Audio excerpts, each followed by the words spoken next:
ഇതാണ് ശരിക്കും പറഞ്ഞാൽ നമ്മൾ തേനീച്ചകൾ വളർന്നു വരുന്ന ആട്ട കണ്ടില്ലേ.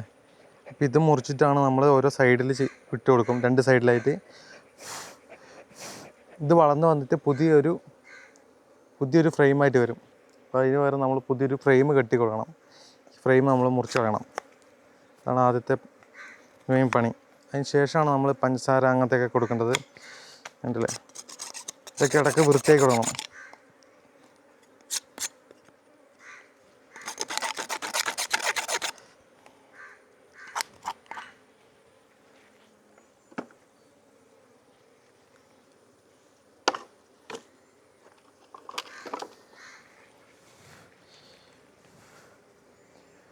ഇത് നല്ല അടയാണ്. ഈ അടയാണ് ഞാൻ മുറിച്ച് വെക്കാൻ ഉദ്ദേശിക്കുന്നത്. മുറിച്ച് കെട്ടി കൊടുക്കണം നമ്മൾ ഈ സൈഡ് ഒഴിവാക്കിയിട്ട്. കണ്ടില്ലേ. അപ്പോൾ ഇത് അവർ വളർത്തിയെടുത്തോളും.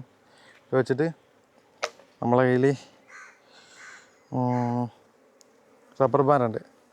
റബ്ബർ ബാൻഡ് വെച്ചിട്ട് നമ്മൾ ഈ ഇടയ്ക്കൊക്കെ സ്മോക്കർ നമ്മൾ ഉപയോഗിച്ചില്ലെങ്കിൽ ഈച്ചൻ്റെ കുത്ത് കിട്ടാനുള്ള സാധ്യത കൂടുതലായിരിക്കും. ഇത് പണി പഠിച്ച് വരുന്നവരെന്തായാലും ഈ സാധനം സ്മോക്കർ നിർബന്ധമായിട്ട് നമ്മൾ കയ്യിൽ കരുതണം കേട്ടോ, അല്ലെങ്കിൽ ഡേഞ്ചറാണ്. പിന്നെ റബ്ബർ ബാൻഡ് എടുത്തിട്ടുണ്ട്, റബ്ബർ ബാൻഡ് ഇട്ട് കൊടുക്കണം, അല്ലെങ്കിൽ ഇത് തട്ടി വീഴാനുള്ള സാധ്യത കൂടുതലായിരിക്കും. ഉണ്ടല്ലേ. ഇത് അവർ കെട്ടി സെറ്റായിക്കോളും, നമുക്ക് റിസ്ക് ഇല്ലാതെ വീണും പോവില്ല. ഉണ്ടല്ലേ. ഇതേപോലെ നമ്മൾ സെറ്റാക്കി കൊടുക്കണം. അന്നേരം അവരിത് സൈഡ് ഫുള്ളും കെട്ടിയിട്ട് നല്ലൊരു ഫ്രെയിമായിട്ട് അടയാക്കി സെറ്റാക്കി വെക്കും. ഈ സൈഡിൽ വെക്കാനാണ് ഞാൻ ഉദ്ദേശിക്കുന്നത്. ഇതിങ്ങോട്ട് നീക്കുക. ഒരു പെട്ടിയിൽ 6 അടകളാണ് വേണ്ടത്, 6 ഫ്രെയിം. 1 2 3 4 5, ഇത് 6ാമത്തെ. ഒരു സൈഡിൽ നമ്മളിത് വെച്ച് കൊടുക്കാൻ വേണ്ടി പോവാണ്.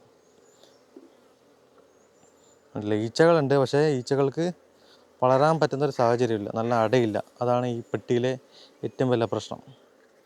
കണ്ടില്ലേ. ഇതുപോലെ ചെയ്ത് കൊടുക്കുക. പിന്നെ നമ്മൾ പഞ്ചസാര കലക്കിയ പാനീയം ഇതിനെ ഒഴിച്ച് കൊടുക്കണം. അത് പിന്നെ ഒഴിച്ച് കൊടുത്താലും മതി അല്ലേ. പിന്നെ ഈ പെട്ടിക്കിന് ശരിക്കും പറഞ്ഞാൽ ഈ കാണുന്ന സൂപ്പറിൻ്റെ ആവശ്യമൊന്നുമില്ല. ഈ കാണുന്ന ഈ സാധനം ഒറ്റ മതി അല്ലേ. ഇങ്ങനെ വെച്ച് കൊടുക്കാം. അതിന് സെറ്റായി വരുമ്പോഴത്തേക്ക് നമുക്ക് ബാക്കിയുള്ളത് നോക്കിയിട്ട് ചെയ്താൽ മതി. അതുകൊണ്ട് വലിയ ടാസ്കുകളൊന്നുമില്ല ഉണ്ടല്ലേ. നമ്മൾ പെട്ടി എടുക്കുമ്പോൾ എല്ലാം പതിയെ മാത്രമേ നമ്മൾ നീക്കാൻ പാടുള്ളൂ. അല്ലെങ്കിൽ ഈച്ചകൾ നല്ല വയലൻ്റ് ആയിട്ടാണ് ഉള്ളത്. കണ്ടില്ല, നല്ല സ്പീഡ് പറക്കുന്നതൊക്കെ നമ്മൾ ആക്രമിക്കാൻ വേണ്ടിയിട്ടാണ്. ഇവരിങ്ങനെ വെടിയും ചില്ലും പോലെ പറക്കുന്നതിൻ്റെ മെയിൻ കാരണം. പതിയെ പൊത്തി വെക്കാം, നോ പ്രോബ്ലം ഉണ്ടല്ലേ.